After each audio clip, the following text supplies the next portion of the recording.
Таны одоо харж байгаа энэ барилгууд бол Францын Версалийн ордон биш. Энэ бол Хятадын Шиньян хотод байрлах 250 сая гаруй долларын өртөгтэй тансаг зэрэглэлийн хороолол юм.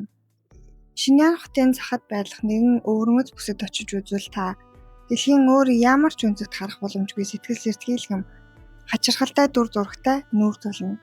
Францын Версалийн орд эсвэл Европын цэрэгэн мандалтын үеийн барокко стилийн асар том байрлал, сүрлэг номон хаалга, антик чулуун сэлбэртэй 258 сүрлэг хаус игнэн харагддаг. Тэдгээр нь тус бүрдээ хэдэн сая доллараар үнэлэгдэхээр төлөвлөгдөж байсан.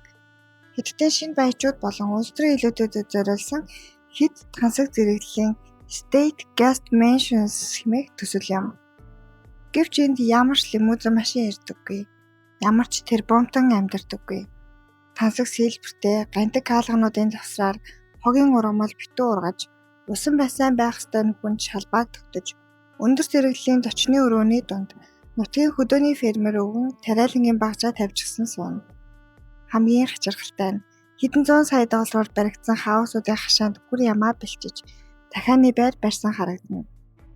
Энэ тийм барилгууд яг л хааны ордны үлдэгдэл шиг харагддаг.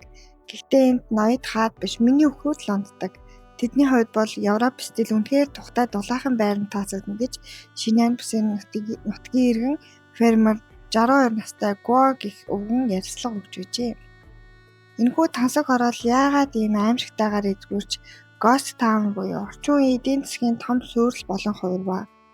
Энэ бол зөвхөн барилгын компани алдаа гаргасан тухай түүх биш юм.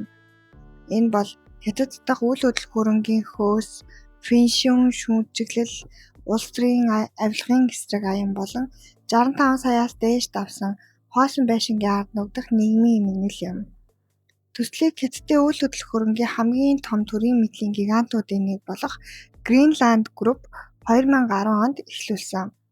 Нийт 2 тэрбум юань зарцуулж бүх барилгыг бүрэн дуусгахаар төлөвлөж байсан ч 2018 онд гэнэт ажил нь зогсож бүрэн орхигджээ. Хятадуудын хувьд үйл хөдлөх хөрөнгө бол зүгээр нэг орон сууц биш. Энэ нь нийгмийн статус, сэтгэлийн амар амгалан, бас ирээдүйн баталгаанд болж өгдөг байна. Greenland Group анх Шиньян хотын төслөө Хятадын зүүн хойд нутагта хамгийн нэр хүндтэй баячуудын цуглах шинэ төв болно гэж төлөвлөж байжээ. Барилгуудыг неоклассик Европ хааны ордны архитектураар шийдэж, цэцэрлэгт хүрээлэнгүүдийг нь Францын ландшафтын дагуу төлөвлөсөн байна. Гэвч төсөл дундаа орох үед цуу яриа тархаж эхэлжээ. Нэгт тухайн газрын газар зүйн байршил, салхины урсгал болон усны урсгал нь фэнкшүн онолоор эзэндээ зовлон сүрэл дагуулах байрлалтай гэж нутгийн болон Гонконг мэргэжилтнүүд ярьж эхэлжээ. Барилгуудын сүүдэр бие биенээ халахалж, амин энергийг төгжиж байгаа гэхээр хөрөнгө оруулагчдын дунд түгэв.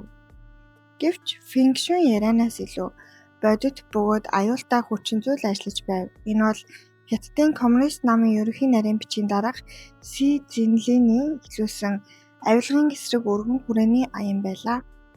Шиньян дахь эдгээр хаусуудыг баригдаж эхлэх үед гол худалдан авагчид нь орон нутгийн намаас томилогддог дарга нар, төрийн өмчит компаниудын захирлууд болон тэдэнтэй хамтардаг бизнесмэнүүд байв. Тэд авилгын замаар олсон бэлэн мөнгөө далдлах, үйл хөдлөх хөрөнгө болгож хадгалахын тулд ийм төрлийн тансаг виллануудыг олноор нь захиалдаг байж л дээ. Гэвч Хятадын засгийн газар төрийн албан тушаалтнуудын хөрөнгө орлогын мэдүүлэг дал тансаглалыг шалгаж эхэлмэгц эдгээр тансаг виллаг худалдаж авах нь нүдэн дээр нь шоронд орохдоо ижил болж хувирв. Нэг л өдөр захиалга өгсөн харилцагчид өөрчилгөө мөнгөө хайж гэрээгээ цуцлан сураггүй болцоожээ. Захиалга зогссоноор Greenland Group санхүүгийн гацаанд орж 2018 онд барилгын ажлыг бүрэн зогсооход хүрсэн байна. Шиньян дахь State Guest Mansions бол ердөө л мөсөн уулын орой юм.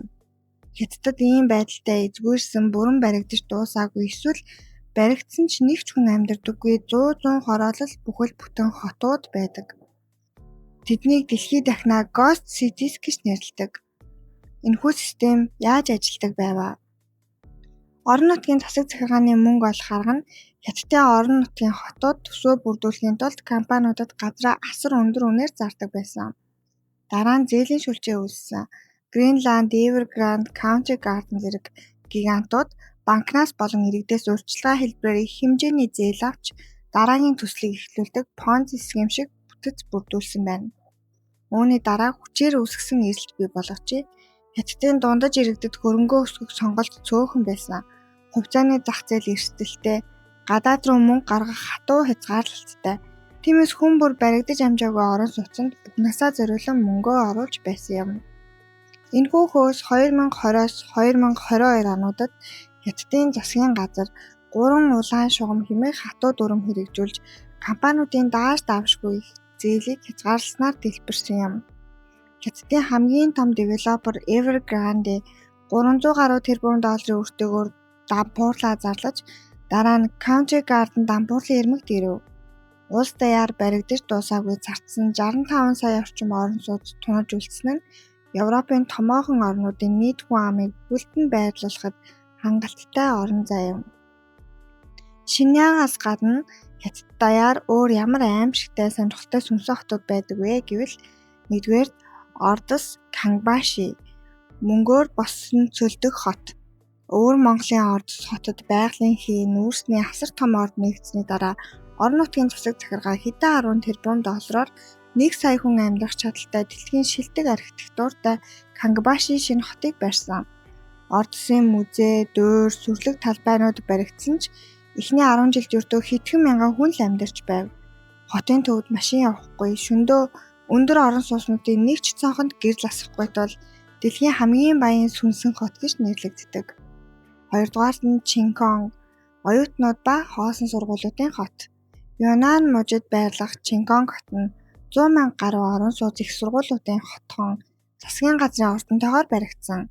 Гэвч хүмүүс амьдрахаас татгалзаж хэдэн жилийн турш барилгууд нь бүхэлдээ харанхуй хоосон, тоосон дидэгдэн үлдсэн байдаг. За 3 дугаарх нь Tianjin Yujiapo Хятадын Манхэттен хот. Нью-Йоркийн Манхэттеныг яг таг дуурайлхан барьсан Tianjin хотын санхүүгийн шинэ бүс юм.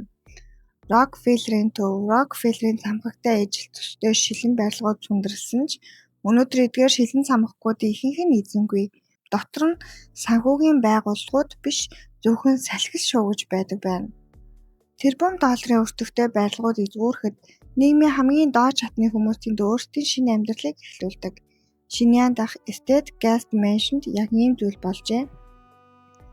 Засгийн газар болон Гринланд компани хамгаалтын ажилтнуудаа татаа авсны дараа ойролцоох тосгоны фермерууд гашааг нэвдэн орж иржээ. Тэд сая долларын хаусуудын дотор болон гадна талд хүнсний тариалалт хийсэн байна. Тансаг зүлэг байх ёстой талбайг хагалж, байцаа эрдэн шиш сармис тарьж эхэлсэн. Дараа нь малын хашаа болгосон. Гаражийн барилга болон зочны өрөөнд өхөр ямаагаа оруулж, үйл дагааруулахгүй тэжээж байгаа. Мөн усны систем. Шүлжээнд холбогдоогүй тул худаг ухаж, хогийн урамлаар галтуулж амьдардаг байна. Мөн сүүлийн жилүүдэд энэхүү газар нь TikTok, Douyin болон YouTube-ийн Urban Explorers буюу хот судлаачид эзэнгүй газраар аялагчдын заавал очих ёстой халуун зэг болсон байна. Залуус шөнөөр ирж нууцлаг сүнстэй мэд дүр зураг аван лайв хийж мөнгө олдог шинэ бизнес үүсжээ. Шинийн дах энэ эзгүй орднууд бол зөвхөн урсан балгаас биш. Энэ бол хэд их шунал хөөсөрсөн эдийн засаг болон хянаж чадаагүй төлөвлөлтийн амьд хөшөө юм. Хятадын засгийн газар эдгээр барилгуудыг буулгахгүй эсвэл дахин сэргээгүй гэдэг дээр шийдвэр гаргаж чадахгүй өнөөдрийг хүрсэн. Учир нь буулгахад жасрах мөнгө шаардлагатай. Хэрвээ та сая доллартай байсан бол энэ эзэнгүй ордны нэгийг худалдаж аваад амьдрах байсан уу? Эсвэл фэнкшүн айцаас болоод цугтах байсан уу? Сэтгэл хэсэгт бодлоо үлдээгээрэй. Сувгтаа subscribe хийж лайк дарахаа мартаоцай. Дараагийн бичлэгээр уулзцгаая. Түр баяртай.